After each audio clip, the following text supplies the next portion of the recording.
Welcome to Fireside Giants. My name is Zach with my co-host Anthony Rivardo here. Today we got some interesting topics on the line for you guys. Of course, Kenny Golladay talking about this scheme, why they aren't targeting him 20 plus yards downfield and really using him as he's supposed to be used. And we're going to talk about a couple more things, including the Giants' red zone offense from Sunday against the Falcons. Was it good? Was it bad? What went wrong there? Because a lot went wrong. Obviously, the Giants only scored 14 points against the league's worst defense. So what happened there? Was it Jason Garrett's fault? Was it the offensive line? I think you're going to find it quite surprising. We also want to talk about Saquon Barkley and what he kind of had to say about the scheme to start off here. But Anthony, before we dive into all this good stuff, how are you doing today, my friend? I'm doing decently. I think those quotes that we're going to discuss from Kenny Golladay and Saquon Barkley are going to be a little eye-opening to many fans. They're going to be like, oh, so it's not just us. It's not just us fans who hate Jason Garrett and think he's horrible. The players seem to feel that way too. The players don't seem to believe in Jason Garrett and believe in the offense that he's running. And that's really eye-opening when the players are now starting to hint towards that, hint to the fans that, hey, you guys are right. Our offensive coordinator is not putting us in position to succeed. That's an eye-opening fact, an eye-opening statement from Kenny Golladay and Saquon Barkley. Really interesting stuff there. So I'm excited to discuss that and continue to have this conversation about Jason Garrett until finally one day, I know it will happen one day, he's removed from his position. One day, we hope, right? Maybe that day will be Freddie Kitchens taking over play calling. But as of now, Joe Judge said there's not going to be any changes. And when Jason Garrett was asked about, are you going to give up play calling? Like, is there going to be a change in play calling if the offense fails to continue to, I guess, not score points? And he essentially was like, I'm not even thinking about that right now. I'm not even thinking about the offense and lack of scoring points. And I'm like, dude, just take responsibility for how terrible your unit is. You know what I mean? Like, at some point, you got to be like, I could do a better job. Like, this is what we have to focus on, this and that. But instead, he just gives very basic, vague answers. And I hate it when coaches do that. I get a lot of them do that. And it's a pretty much a norm across the NFL. But we want to hear something when your team is this bad. At least give us some reason for hope, some optimism, take some responsibility. That way we can at least be like, okay, at least he knows he has to do better. Jason Garrett just seems like he owns the freaking joint, and I don't like it. Because you're about to get your ass kicked to the curb if you keep doing this stuff, and your players are kind of reverberating how we're feeling right now. And Kenny Golladay yesterday, when he was asked, you do realize, someone was like, you realize you haven't actually had to catch 20 plus yards downfield this year yet. His high is 19-yard reception. And Kenny Golladay said, I don't really know why that's the case. I'm starting to think that Joe Judge and Jason Garrett straight up lied to him when they were signing him, saying we're going to have a high-octane offense. We're going to push you downfield. We're going to make sure you're in the right positions to make plays for us. And, I do understand that we're only in week 3. We're going into week 4 here. He's still kind of dealing with a hamstring and hip injury. So he's still working his way back. End of the day, though, got to give him more opportunities. There's no excuse for pushing him 15, 10 yards downfield. His furthest catch being 19 yards. The Giants, targeted CJ Board on a 45, 50-yard catch the other day. So why can't Kenny Golladay be in the same situation? I don't really understand. That's a big question mark, Anthony. When you're hearing that, when you're hearing Kenny Golladay questioning the play calling, I don't know why. I don't have an answer for this. How does that make you feel? It makes me feel like the Giants have no plan. It makes me feel like Jason Garrett is just unaware of his personnel and how to utilize it. Like I said yesterday, man, Kenny Golladay is second in the NFL from 2019 on in deep receiving yards. He is just a deep threat. That's what he was with the Detroit Lions. He wasn't a guy that ran 10-yard curls or, quick slants and stuff. They strictly used him as a deep threat in some games. They just wanted him going downfield, making big plays, and he made them. He had plenty of 75, 55, 60-yard touchdowns. He is one of those premier deep ball, go up and get it guys, also can beat you with routes and just get wide open downfield, and that's what the Giants need to start doing with him. It's inexplicable for Kenny Golladay, for Jason Garrett. It's inexplicable that he doesn't have any deep receptions right now. Kenny Golladay can't come up with an explanation as to why that's happened. Shout out to Sachi, Alex's cat, who's now in the mic, a.k.a. Dave Gettleman. Kind of distracted me there, but cool guy over there. Yeah, dude, he's a crazy cat. When I was up there this weekend to go see the Giants-Falcons disappointment, man, that cat was a wild cat. But, yeah, man, with Kenny Golladay, though, it is just a frustrating thing where, the Giants have almost an embarrassment of riches on offense, right? They've got Kenny Golladay, Sterling Shepard, Darius Slayton, Saquon Barkley, Kadarius Toney. None of them are producing at a high level except for maybe Sterling Shepard before he got hurt. None of them are producing the way that we expected them to. And it's really, confusing, and it's hard to pinpoint why exactly that is. But at the end of the day, there's one guy who controls this offense, and it's Jason Garrett. So if everything is falling apart on this offense, the finger to point goes to Jason Garrett. There's just no way around that. He needs to be better. And if not, the Giants have another former offensive coordinator in the fold that can step in and take over right away. And last year when Jason Garrett missed the Browns game because he had COVID, and Freddie Kitchens had to step in and coach that team, coach that offense with Colt McCoy at quarterback, the yards per attempt rose by like 3 yards. The offense became significantly more vertical with more vertical route concepts and more deep shots once Jason Garrett was gone for a game. So I'm now patiently waiting for the day that Freddie Kitchens takes over as the OC, because I know that that's going to lead to more deep receptions for Kenny Golladay and just more explosive plays in general. You cannot win in this league in 2021 without explosive plays. Jason Garrett's not producing any of them. One day, Freddie Kitchens will. I fully believe that. And someone said something really interesting today, and the quote really just makes so much sense, right? The Giants play not to lose. They don't play to win. There's a big difference between those two, right? And when you're playing not to lose, you play a conservative game. You're playing to grind it out until the final moments just to squeak out a win. But when you're playing to win, you're taking shots. You're being progressive with your scheme. You're trying to get the ball in your best playmakers' hands, and you're trying to scheme open those guys and utilize their strengths. Similar to how Sean McVay gets Cooper Kupp open in the red zone, and everybody knows it's going to him, even though he's leading the league in touchdown receptions this year already. You have to understand that there are ways to get the ball into your best players' hands. The Giants just aren't doing it well. And I will say this, we're going to take a look at some red zone clips right now, and Jason Garrett, surprisingly, is not the biggest person at fault here. He actually dials up a couple of really good plays. The execution is awful. Saquon Barkley picking the wrong holes, awful. The offensive line, Billy Price falling over his own feet, and Ben Bredeson, the next turnstile in the long lineage of Giants turnstiles, is now making his face known and his presence known on that left guard spot next to Andrew Thomas, where we're seeing an unbelievable step forward from our first round pick last year. So this is a problem, guys, and this is why we talked about yesterday Forrest Lamp being a potential option for the Giants, because he's a solid pass protector. He's experienced, a former second-round pick. He's head and shoulders above Ben and Bredeson. Maybe he's a guy that can come in here and really supplement that loss. I know Ben Bredeson has a hand injury. I don't know exactly what it is.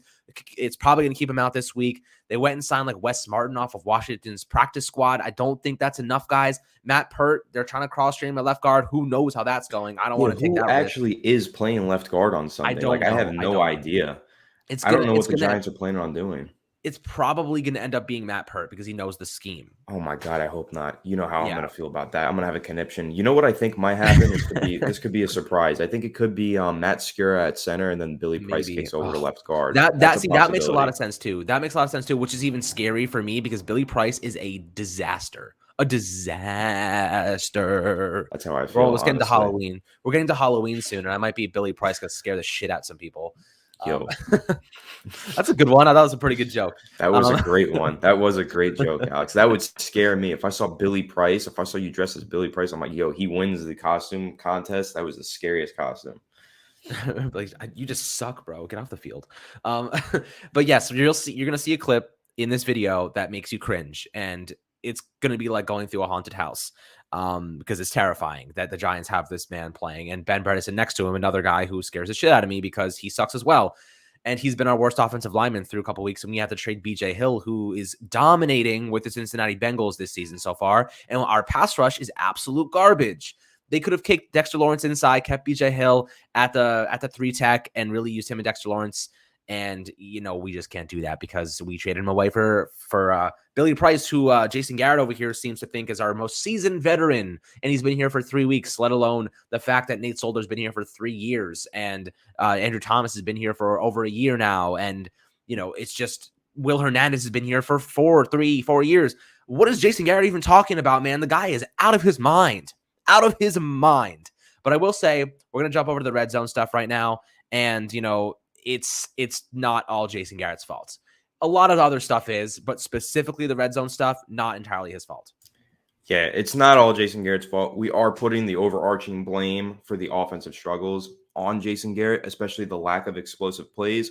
But I do have to admit, in the red zone, it did come down to execution. The Giants had some good play calls out there and had some decent opportunities to make a play and score a touchdown, and it just wasn't executed properly. It wasn't perfect from Jason Garrett, but it doesn't always need to be perfect. It was better than it's been in the past, especially if you look at last year compared to this year. This was a good red zone performance from Jason Garrett, but the rest of the Giants offense, not a good performance. And that's why the Giants didn't come away with more points, because they had a couple plays here that we're going to look at on this film where they should have scored. They should have been able to make a play, but they just didn't. And it comes down to execution at the end of the day.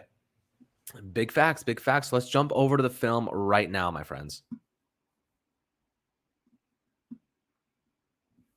All right. So this is going to be eye-opening for a lot of people. We're going to discuss how Saquon Barkley is taking a step forward here, and he has taken a step forward. He's getting more comfortable, especially with that knee. Early on, the first 2 weeks, he was not entirely feeling comfortable, running through guys and really picking up extra yards. He's doing that now. You're going to see it on this first play here. It's a halfback draw. He runs right inside zone, and he carries a guy of 3 or 4 yards. With that strength, and he's starting to feel more comfortable. However, his vision, which has always been a little bit of a concern for him, he does miss holes every now and then. You'll see also pop up, later on in the film as well. But let's jump right into it. So nice. Yeah, this is a good run. Good. Nice jump cut there to find the hole, and then he hits it. And then he just powers forward. This is the kind of running that I want from my running back. I don't like all the dance around in the backfield and always look for the home run play. I like this. Jump cut, you see the hole, hit it. That's perfect. That's exactly what he's supposed to do. Also, a great block right there by Kyle Rudolph. You could see him pancaking somebody. That really opened things up. This was an inside zone split, so that's why the tight end's coming across the formation. That's the split.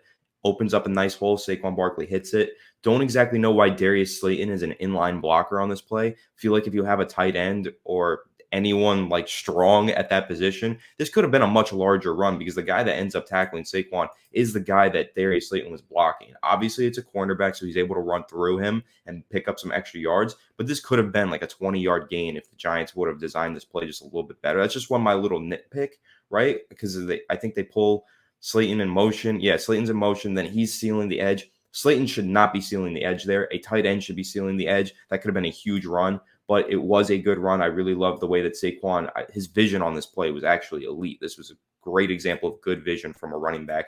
Sees the block, hits the hole, and then just powers forward for the extra yardage. Great run by Saquon Barkley. Yeah, and I really liked there how when he has to make that decision here.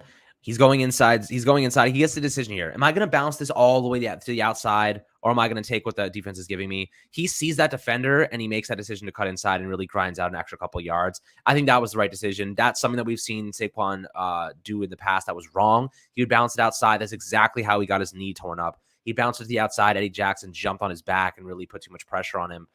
So I think he made a right decision here. Just not doing too much and putting yourself in harm's way. Great job by Saquon, really understanding that. And you can see the development really showing in that play specifically. And here, this is a play that I posted on Twitter yesterday. And there are a couple ways to see this, right? This is a play that really it's Saquon, or it's Caden Smith, or it's Kyle Rudolph. Darius Slayton is wide open, as you can see on the backside of this play. And throwing across your body is never a good idea, right? If you're an NFL quarterback, you never want to be throwing across your body. What I will say, in that I think, why is Darius Slayton running a route here if it wasn't supposed to be part of the play? What I will say here is that if Daniel Jones earlier on, so he rolls out here, if he stops right here and he plants his feet and fires it to Darius Slayton, that is a touchdown. I just don't think it was ever schemed to go his way. I think this was a 3rd and 2. They were trying to pick up the first down on the rollout. Basically, it was like, if nobody's open, just run for it. But some good quarterbacks like Patrick Mahomes and stuff would see this. He would plant his feet and fire a bullet here right to Darius Slayton. Who knows if he catches it? That's another story. But I think that, we've seen good quarterbacks in the league, Russell Wilson, we've seen Kyler Murray do it. We've seen Patrick Mahomes do it. They make this throw, they make this play. But I will say I'm not upset with this play. I think it's fine. It's a red zone, roll it out. If everyone's covered up, run for it, get the first down. Not upset with it at all. I think, they put themselves in a position to further continue the drive. And I think that that's pretty much what you're looking for. Yeah, so I think that you can really make the analysis of this play as positive or negative, depending on how you look at it. Of course, Darius Slayton's getting open here over the middle, but then you see as this play continues, there is a safety over top. Now, I believe that Daniel Jones could have made this throw, but what I really think the problem here is that you're kind of right in the sense that this throw was never meant to go to Darius Slayton, but that's because of the play design. Yes, it is because it's a bootleg, so this is supposed to be read 1 is Saquon Barkley in the flat, read 2 is Kyle Rudolph on the over, and then read 3 on the other over is Darius Slayton over in the middle, right? So it's kind of a 3-person read. Kaden Smith's kind of blocking there, but I also just don't like this play design. I've told you this, I think, Alex. I'm really nitpicky about how NFL offenses are ran in the red zone. There's 2 things that I hate. 2 things, and you're going to see both of them on this film. So the 2 things that I hate in the red zone are goal line fades. You're going to see that later because they're literally, you can scheme someone wide open like Sean McVay did to Cooper Kupp. We just had this discussion the other day, right, Alex? You can scheme that open to where you have a 95% chance of scoring because Cooper Kupp is standing alone in the end zone. You can do that, or you could throw a goal line fade where you have like a 30% chance of catching that pass with a guy draped all over you, right? Those plays are stupid. But then the second thing that I really hate in the red zone is bootlegs. Why in the shortened part of the field, you only have 10 yards in the end zone and you have about 20 to 10 yards wherever you are lined up? Why would you want to shrink that field even more by only using one side of it? You get what I'm saying? So he can't really look over the middle because he's rolling to the right. All his body weight momentum is going to the right, and every single route is rolling to the right with him. So all he can do is throw in this little 20-foot box, basically, to the right sideline. I just don't like these PA rollouts. There's a few coordinators that do that a lot. Garrett, Matt Nagy. If you look around the league, a lot of teams are getting away from plays like this because it shrinks the field in the shrunken part of the field. It just makes things so much more difficult. You want to spread those defenders out and really attack the open spaces. Instead, you're just putting all of them together. Look at how many guys are in that one area for the Falcons. You got 1, 2, 3, 4, 5 guys right there, and you only have 4 Giants receivers, right? Because you're rolling it out and everybody's there. And then you have that safety over top. So you technically have 6 Falcons defenders in coverage and only 4 Giants players running routes.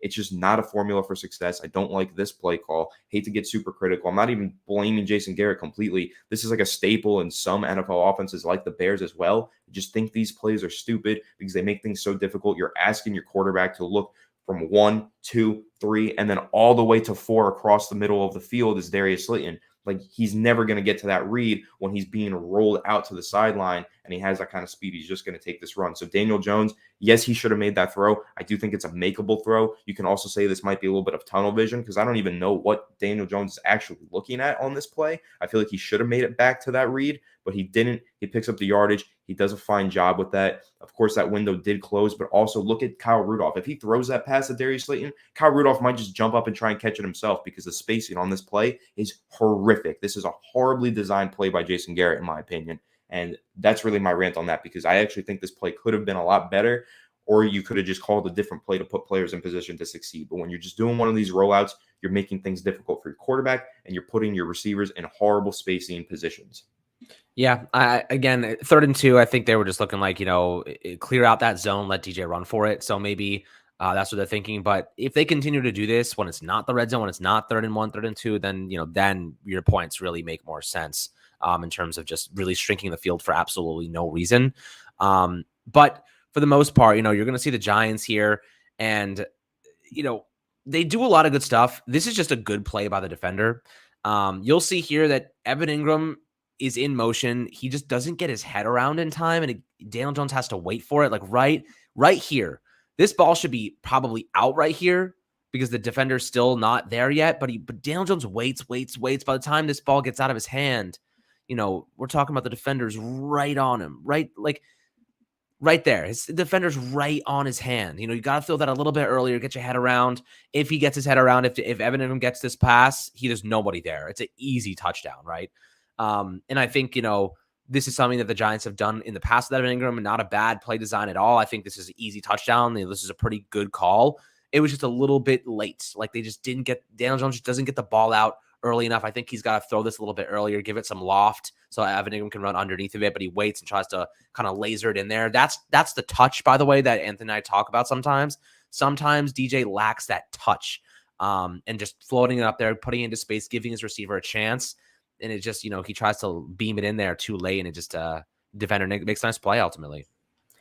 Yeah, I'm trying to figure out what exactly could the Giants have done better on this play.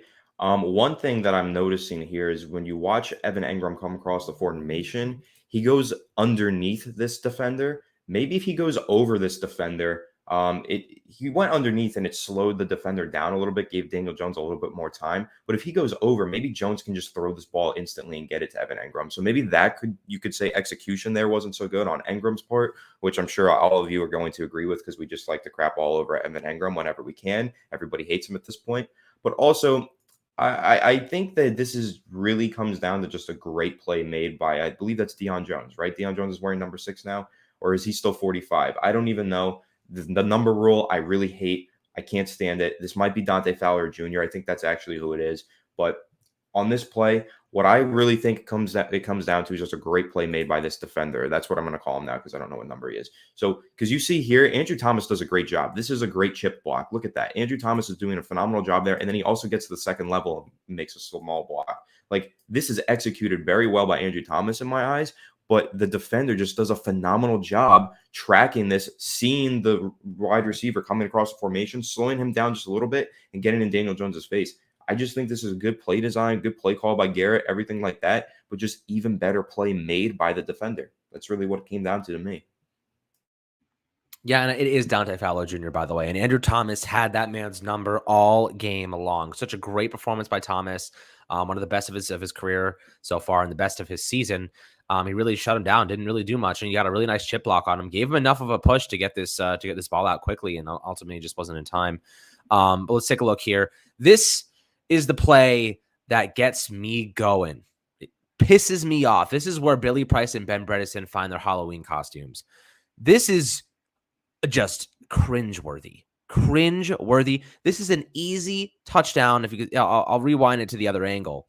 But you'll see here, and if you're listening on the podcast and not watching the video, basically it's a great whip route by Sterling Shepard on the outside. He's lined up as the one receiver all the way to the left, and Darius Slayton just clears the field for him. He clears the field, he pushes this receiver to the back, pushes the cornerback to the back of the end zone, and he undercuts him, right? So it's kind of like a rub on the underneath, and this whip route is just perfectly executed. He turns it around. The cornerbacks run into each other. He gets kind of stuck. Number 22, the other cornerback covering Sterling Shepard, gets stuck behind the coverage. He executes this whip. He's wide open. Sterling Shepard is wide open here. Probably going to score. He probably wiggles his way in and scores here. But unfortunately, by the time this route is even completed, which takes about 1 second, Daniel Jones is being sacked at the 20-yard line. And the reason he's being sacked, right? The reason he's being sacked is because Billy Price falls over his own feet, and Ben Bredeson allows his man to fly by him. I think it's Grady Jarrett. It allows him to fly by, barely even touched. He just swim moves Ben Bredeson, man. He's doing laps at the Olympic pool. Unbelievable how nice he swim moves him. It's a really great move, honestly, by Grady Jarrett, one of the best interior guys in the league. This is a sick move by Grady Jarrett. Yeah, this was a great pass rush move, but this is also just the worst pass protection. Oh my God. Horrible Billy Price is on the ground. Yeah. Billy Price is on the ground by the time Grady Jarrett even gets there. Grady Jarrett looks down, and is like, why is this guy on the floor? Like Billy Price falls down immediately. By the time they even make contact, all of the guys in the trenches make contact. Billy Price is sitting on his ass. He might have stepped on Will Hernandez's foot, which is actually just bad execution. He, maybe he's taking a too wide of a stance there. And then Ben Bredeson gets swim moved. Oh my God, should be the Tokyo Olympics. This is ridiculous. So, they're doing the butterfly here. So, but Grady just freaking annihilates him and then goes right after DJ and he sacks him almost instantaneously. I saw some people arguing on Twitter that Daniel Jones should have got this ball out quicker. I don't think you understand how quickly this happens, right? Like this happens in the blink of an eye. Literally, it snaps. It's like 1, 2, sack. Less than 2 seconds he's sacked in real time. So it's like, what are you supposed to do there? You really aren't supposed to be able to do anything. And I think Sterling Shepard, again, the design is good. It's a good design by Jason Garrett. Offensive line just falls apart, so it's their fault. Yeah, and I think here what they were trying to set up in terms of pass protection was a double team block on Grady Jarrett, being that, he is the alpha male in that Falcons defense. He's the number one guy that you got to block on every play. So I think it was going to be Billy Price and Ben Bredeson double teaming on Grady Jarrett. And then Billy Price just ate shit. He just fell to the floor, basically. He just trips over his own feet like he's Eli Manning in 2004, right? Eli Manning used to do that all the time, but the difference is he was a quarterback. He was allowed to do that on certain occasions because he was making big plays. Billy Price, you are not allowed to do that. You cannot just fall on your face like that. I mean, I just can't believe this happened. I remember we were in the stadium, Alex and I was like, we were actually sitting there and we were looking because it was on the end zone opposite of us. And we were like, Alex said, this is going to be a slant route to Sterling Shepard. I said, nope, this is going to be a whip route to Sterling Shepard because it's man coverage and he's going to take it right to the outside for a touchdown. He runs the whip route. I'm like, got it. Daniel Jones is sacked. And I was like, what just happened? We watched the replay. Billy Price just falls on his face. We're like, you got to be kidding me, man. Even when they execute a good play call, even when the execution is perfect everywhere else, that's when the offensive line fails you. That's, of course, right? What else? That's so New York Giants at this point, isn't it? You execute everything perfectly. The receiver runs a perfect route. You got the perfect play call versus certain defense, and an offensive lineman trips over his own 2 feet, and the other one he gets a salad toss by the sorry, I'm just making fun of Alex at this point, but he gets totally wrecked by the defensive lineman, and Daniel Jones gets sacked, and it ruins the play. It's just really disappointing. Great route by Sterling Shepard, great whip route. He runs that just as good as anybody else in the NFL. This could have been a touchdown, but again, sometimes there's good play calls out there. Just comes down to execution. And the Giants rarely ever execute, as we can see over the past 3 weeks. Not good. And here you're going to see, I believe it's Kadarius Toney going in motion behind, and they're trying to draw some attention to him, draw, they see it's man coverage. You can see that a defensive back following him across the line of scrimmage. And this is really just a weak side zone run to Saquon Barkley, and he misses a gap here. This is it. This is otherwise would be a bubble screen to Kadarius Toney, which I imagine they will try to do later on in the season as they get him more incorporated. They'll find ways to get him the ball. They did it once. He had both of his catches were back to back, and both catches almost had first downs. He looked really good. He was making guys miss. He made some really nice plays. And this is just Saquon Barkley and what some might say a lack of vision and a lack of taking what the defense is giving you. There is a clear gap here, right? Some might say, Billy Price is kind of getting worked right now. The defender has eyes on Saquon Barkley. Saquon Barkley might see him there and be like, I don't want to take that route because I'm going to get stopped. But if anything, like maybe try and bounce it to the outside or just go through this gap, man. Just get skinny and just go right past Andrew Thomas's outside shoulder, right? If you're looking to the right side, just get skinny, go right past his shoulder. Don't attack Billy Price's side. And instead, Saquon Barkley dives inside, and he does this a lot, and he tries to make Deion Jones, I think, miss, and it just gets stopped, and it's just a bad execution. And, if we're going to talk about bad execution, go look at Ben Bredeson again over here getting his salad tossed. It's unbelievable. Bam, he stopped, and, we're just using this as a meme now. It has to happen. So Ben Bredeson, again, just getting absolutely annihilated. And Saquon Barkley, take what the defense is giving you. You got a receiver out there to block. If he makes this play, this could be a touchdown. Lack of execution, the Giants really hurt themselves here. And again, I've been saying this, the Giants beat themselves more than any other team has beaten them this year so far, except for maybe the Broncos, where they just got completely beat on all fronts. So just really disappointing to see. This is a play that needs to be executed. Saquon Barkley needs to make the right decision here, and he just doesn't. Yeah, I actually really like this play design. Once again, I'm going to give a little bit of credit to Jason Garrett because you see when he brings Kadarius Toney in motion, watch how he takes an entire defender out of the play. The safety is completely drawn out of this play because he has to go across the formation and go defend Kadarius Toney. So that's one player already out. And then you have the two receivers lined up on the right side. So that's two more players out. So you have three players taken completely out of this play by the play design. It's a really good job by Jason Garrett. So then it's just up to Saquon Barkley to hit the right hole. So he does a decent job here. But then here, you can see there is a hole between Bredeson, I believe that is, or is that Price, between Price and Andrew Thomas. If he takes this to the sideline where it was designed to go, this play was designed to go around the outside, this could be a touchdown because then it's just one man to beat with one lead blocker out in front, which is the wide receiver at the top of the screen. So, this is really just up to Saquon Barkley to find the right hole. And instead, he's looking for the home run play. He wants to break some tackles. He bounces it back inside and tries to get a little, way too fancy.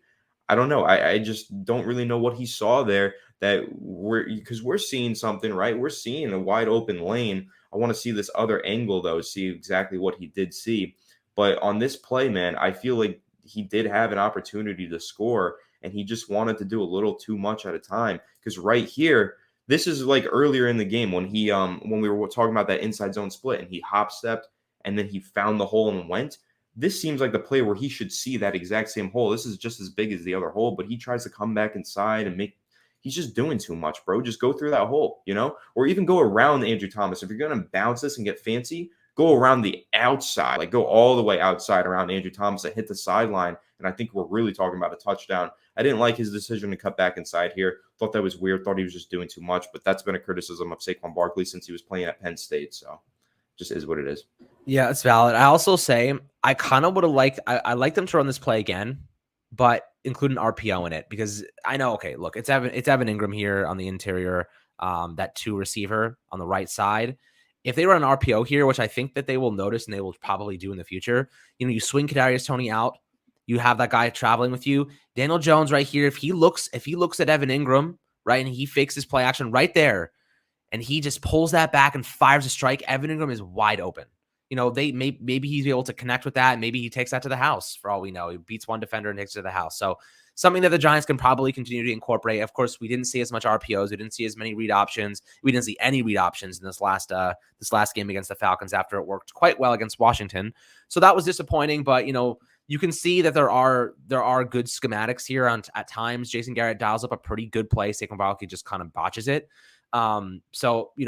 Credit to Jason Garrett for, the 1 or 2 plays that he does, throw in there a game that actually do make sense. A lot of them don't. A lot of them is bad schematics. A lot of them is poor execution. All together, though, they're, not clicking on any cylinders right now. The running backs making bad decisions. The offensive line is garbage. Daniel Jones, as you're going to see, has a really bad, snap in a couple plays here, and you're not targeting downfield. You're not getting guys open. So there's a lot of problems going on, and kind of everyone's to blame at a certain point. So everyone's to blame. It's top to bottom with the Giants, man. It really goes all the way up to the bottom, players to coaches to ownership. We can really go on the large discussion, but I don't think we need to here. We've done this. We will probably end up doing it again, but we've done it already. And here you're going to see this is the bot snap to Daniel Jones. This is and Anthony made a good point for the podcast that, the transition from different centers comes with hiccups, comes with different ball placements, different spirals, different, just small variables that change when you're making the transitions like this. But this is a ball that Daniel Jones needs to catch. And it goes right through his hands. Like, it goes through his hands and hits his shoulder pad. Like, let's try to stop it right there. That is in his hands. That ball cannot go through your hands because who knows? And it looks like it's going to be a bubble screen, maybe to Shep. Or I can't tell who that is on the inside. I think it's Shep. It is Shep. Yeah, it looks like it's going to be a bubble screen to Shep, or maybe an even run to Saquon. Can't really tell. Obviously, the play could be an RPO. There's a good chance that it's supposed to be an RPO. It could definitely be an RPO. But at the end of the day, ball goes through Daniel Jones' hands, and this is a red zone opportunity, and now they're out of the red zone. Right now, one thing that I'll say, though, to give Daniel Jones a little bit of credit, this is his fault. He should have caught that snap. There's no denying that. But one thing that I'll say, he did a very good job getting on top of that football and recovering it, because that defender that was coming by, if he doesn't pick that up, or if he tries to pick that up, doesn't get it cleanly, he dives on it, does a perfect job. If he were to have bobbled that trying to recover, that defender is taking that ball to the house. He's taking it all the way home. So one thing to give credit for, Daniel Jones, he's had a lot of ball security issues. He's clearly learning, because I think in the past he would have tried to pick this up and make a play. He didn't do that. But obviously on this play, this is all on Daniel Jones. That ball. He's not looking. That's why. Because he's not looking at the ball. Look, he's looking to the left. You know what, though? Okay, but he's supposed to be, because he's trying to hand off and he's making a read, because I do think this is an RPO. I don't think that's the thing to criticize here. But honestly, Alex, watch this again. Is it just me? Did this ball not laser in here? That snap seemed like it came in really hot for no reason. I mean, it definitely comes in fast. Part of why the RPO works is it has to be a quick decision. You know what I mean? Yeah, true. But I don't know. I'm not trying to excuse Daniel Jones. He's got to catch the snap. But that did seem like it came in a little hot. Again, you just got to think about it. His center for the last year or two has been Nick Gates. That's who he's used to catching snaps from Nick Gates and John Halapio in his rookie season, right? So he's used to catching snaps from Nick Gates. When a new center steps in, there's just those little details that they don't have ironed out yet. How fast do you want the snap on an RPO? How fast do you want the snap on him in the shotgun? Where do you like the ball placed? Those kind of things. You prefer it up here? You prefer it here? Those little details are going to cause mistakes. And that's not to excuse Daniel Jones, because he made the mistake. This was his fault. That's really just more to comment once again on the Giants' lack of offensive line depth, preparation, and continuity along the offensive line. It creates mistakes just like this one. Little miscommunications when you have different players just swapping in and out for each position. Like I said earlier, there's a chance we see Matt Skura at center this week with Billy Price at left guard. Again, they're going to have to iron out those little details. Daniel Jones and Matt Skura are going to have to talk for an hour pregame about where they want each snap, how they like things to go. Those little details, man, they're important. And that's why the Giants, their lack of continuity on the offensive line, it's going to cause problems just like this. Little plays like that. Yeah, you can't excuse Daniel Jones for that, but there's definitely a reason behind it. And it's the fact that he doesn't have any continuity on his offensive line. It just creates little mistakes just like that. Yep, exactly. And here, let's take a look at this next play. A little bubble screen to Sterling Shepard, and they're playing off coverage, so I don't mind this play call. I always like to get the ball in Sterling Shepard's hands. You never know what he's going to be able to do with it. You know, just a pretty basic bubble screen. I think, they only have one blocker out there, so he's not going to get much yards out of this, but at least make it a little bit of an easier situation for Daniel Jones, trying to get back into the red zone at least. They still fall about 4 yards short, but the next play here, and I will say this, Colin Johnson is legit, guys. He's the tallest receiver in the league. He's like 6'7". He had 5 catches for 51 yards on 7 targets, right? He was targeted more than Kenny Golladay in this game, and he came in at halftime. He created separation. He held on to some balls. He did some really good things in this game. I think he's going to earn a lot more snaps this upcoming week against the Saints because he looked pretty damn good. I'm surprised Jacksonville let him go, to be honest with you. So let's fast forward to that play. Yeah, very impressed with what Colin Johnson was able to do on Sunday. Yeah, he's on the bottom of your screen. Very good player for us. Mm-hmm. He's on the bottom of your screen running a comeback, about 10 yards, but really a stick route. Get the first down. Well, it's not even a stick route. It's like he's trying to get back to the original. It's just a deep curl. Just a deep curl. That's all it is. It's a well-ran route, though. He does run the curl really well. Obviously, we talk all the time how we would like to see some better route concepts out of Jason Garrett rather than just 10, 15-yard curls, but he runs it well, and he does a really good job coming back to the ball and making the catch. So, credit to Colin Johnson on this play. He does a really good job. It's tough, too, when you have the cornerbacks playing that far off, sitting on that route. He still wins it. They're sitting on it. They're anticipating it, and he still wins it. So it's a good route by Colin Johnson. And he breaks a tackle and has a little bit of might at the end there as well. A really great job by Colin Johnson. I'm impressed with what I've seen from him. Yeah, I know. He got better as the game went on, which is really, really impressive for a guy that literally doesn't have much, knowledge in this scheme yet. He's doing a good job here, and he's breaking tackles, and he's fighting for extra yards. He wants to play, man. He's going to get his opportunity if he keeps playing like that. And honestly, if he keeps doing stuff like that, I'd rather give him snaps over Darius Slayton, who really needs it to be in his breadbasket to actually catch the ball. But here's another good play. Nice little play action here. The Giants run a really great concept here, putting Kadarius Toney on this post route out to the outside. And they have Kenny Golladay kind of sit in between coverages here. And they force that deep cornerback in this cover 3. They force this deep defensive back to make a decision. Am I going to cover Kenny Golladay on this underneath route, or am I going to cover Kadarius Toney on the over route? And he has to make a decision here. Either way, one of them is going to be open. And Daniel Jones waits for it. Nice play action. The linebackers bite. And he has an opportunity here, and he strikes with Kenny Golladay for a nice gain. And gets inside the 10-yard line. So this is a great play. I thought this was a tremendous concept from Jason Garrett, really attacking that. And they did a really good job with the play action because that's what really sold this, right? They think Saquon Barkley's getting this ball, and they really bite, right? Really good play action there. If this defensive back that's next to Kadarius Toney on the top left right now, if he doesn't bite on this play does not happen. So they really sell this. He steps up and he's like, uh-oh, not good. And then they get Kenny Golladay for the nice strike. Yeah, this was a really great play concept, play design by Jason Garrett. I really like what he did here. And this is kind of one of those situations where we talk about, Kadarius Toney is not getting completely involved, but this is a play where you feel the impact of Kadarius Toney being on the field kind of as a diversion here, right? He goes out there and they have to respect the vertical prowess of Kadarius Toney, the speed that he has. So the cornerback has no choice but to take the over. He's not going to sit on this and pass it off to the middle safety. He's going to have to go cover that. The corner has to cover that. So it's really just a great job, though, to manipulate that deep corner in the deep third and then just kind of find that little hole right there. It was a really, really great play design and then a great throw because if you look at this from the second angle, that window was starting to close pretty fast. Daniel Jones whipped that in there. It was a quick throw. It's a very good throw. And just a great play, great design, and good execution. Sometimes you just got to execute. On this play, Daniel Jones, Kenny Golladay, Kadarius Toney as well, because he was a big part of this play. They executed. Yeah, it's getting better, and this is another good play. They're trying to get Kenny Golladay involved in the red zone more here. He's in man coverage, and he does a good job. He just gets into position. He makes sure that cornerback is all over him because he draws a foul here, and he sets the Giants up at the 1 yard line, and Saquon Barkley punches it in. One of these days, I'd like them to kind of go maybe try back shoulder here.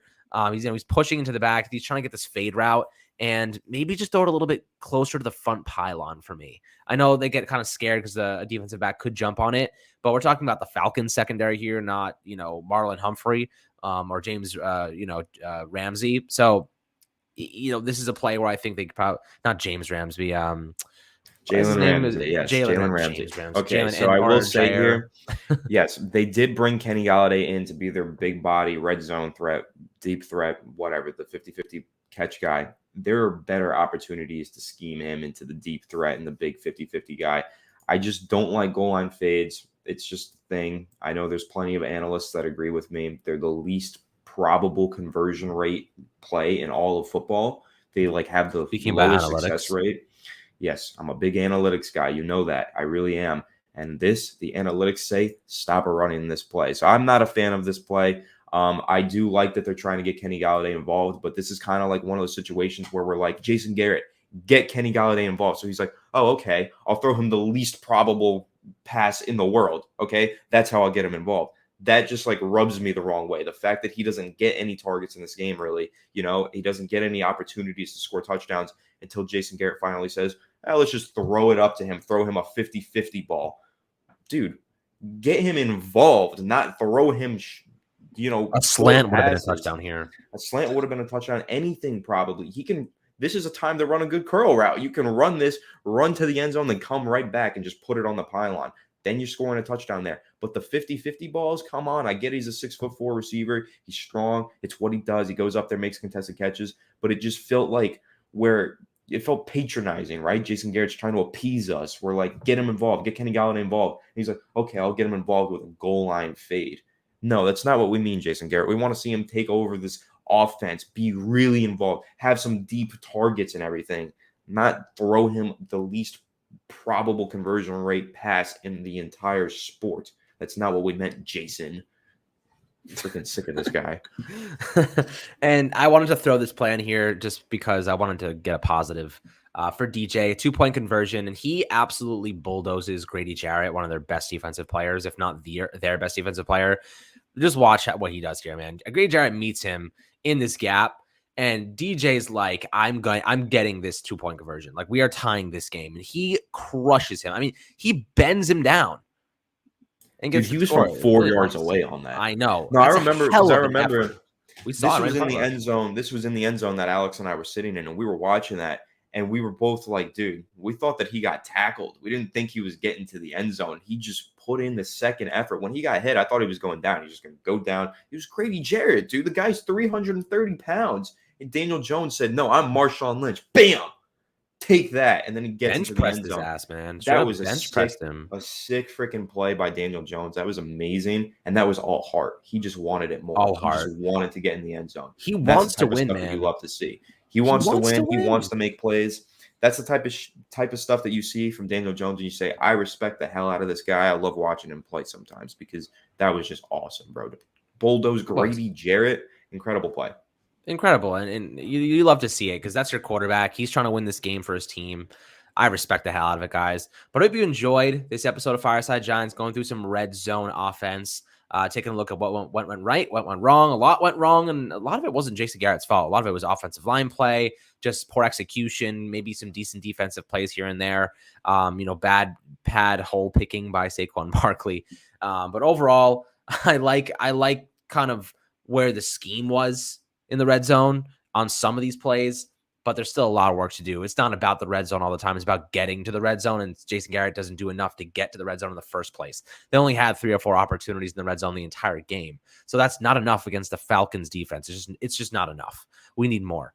Hopefully against the Saints, which is very unlikely because they have a much better defense, we're going to be able to do something. I know Sterling Shepard and Darius Slayton probably are not going to be active for this game, which means Dante Pettis might be elevated. John Ross was taken off IR. He will be active and ready to go. And then Colin Johnson will probably get more reps along with Evan Ingram and Kenny Golladay, and of course Kadarius Toney. We need to see more from Kadarius Toney. I think he can be that special playmaker that we use, and teams just don't know. That was part of the reasons OBJ was so good in his rookie season. Other teams just didn't know how to defend him yet. They didn't know what to expect. Kadarius Toney's an unknown. Nobody knows what he can do. Nobody knows what kind of plays he runs, what he's good at. The Giants need to get him involved because defenses don't know what he's going to do, what he's capable of. So I think that that's a good question mark going into this game that they can capitalize on. But hopefully, he can get more involved and we'll see more production out of this entire offense as a whole as the season progresses. Unlikely, but maybe when Freddie Kitchens takes over, my friends. But hopefully you enjoy this episode. Make sure to subscribe below on Apple, Spotify, and YouTube as always. And a quick shout out to our sponsor. Once again, thank you to BetQL for sponsoring our podcast, the only app you need to beat your sportsbook. Find their information along with a 25% off discount code in the description of this video. And also check out their special BetMGM offer in the description in order to receive a free year of BetQL and the other sportsbook sign-up offers and bonuses. We'll catch you guys tomorrow. Have an awesome weekend, my friends. Enjoy Thursday. Maybe get a drink before this Sunday upcoming against the Saints. We'll catch you guys later.